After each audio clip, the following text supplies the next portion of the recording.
Well, staying with that story, earlier I spoke with the newly appointed UN humanitarian envoy Ahmed al-Meraikhi about that ongoing crisis. I started by asking him for his latest assessment when it comes to the plight of the Rohingya.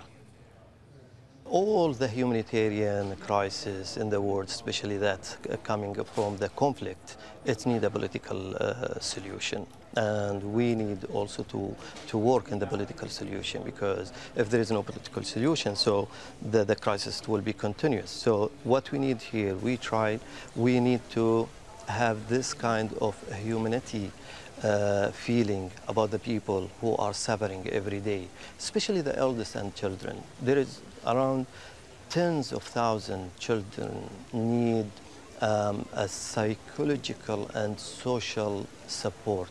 So you can imagine the suffering that they've got, especially when they're traveling from Rakhine to Bangladesh. But this crisis, pardon me for interrupting you, Your Excellency, this crisis is unique in one regard.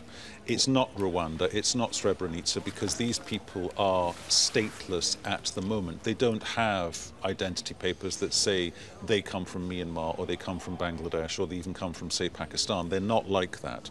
So in that regard, is there a risk here that the camps that they're living in effect, become permanent because nobody, it would appear, wants to accept these people?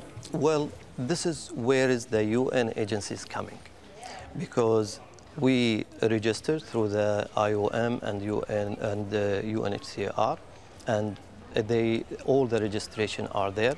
And as you know, there is around 370,000 has been, up to arrived as of this moment.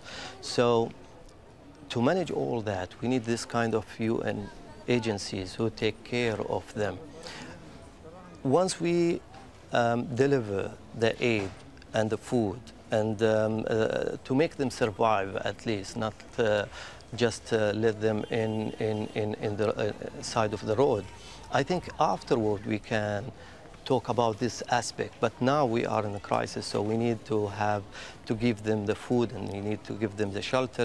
We need to also thinking about the children. How can we also educate these children and provide them the education system for them?